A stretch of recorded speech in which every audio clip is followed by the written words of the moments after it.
I was taken around Elstree Studios in northwest London, less than 10 miles from where I actually wrote the novel, in fact. And 7 or 8 of the 11 hangars were stuffed to the edge with Wicked sound sets. Wicked had taken over the entire studio lot. There weren't 2 or 3 or 4 movies shooting at the same time, and the sets were huge.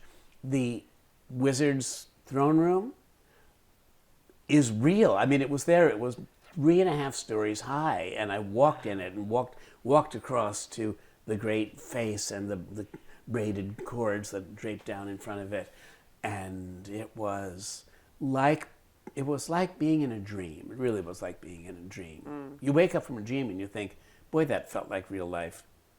But on a movie set, you think, how can this feel so much like real life? I'll give you an example of what I mean.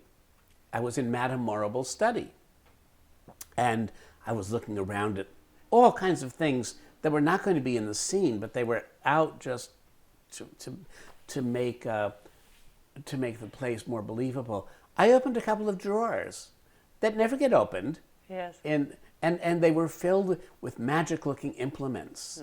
And I went to the bookshelves, and I thought, oh, they probably have like Emerson's second series of essays, and Right. the Oxford classics, Stuffed. just like they were all titled with books that were appropriate to the teaching of magic.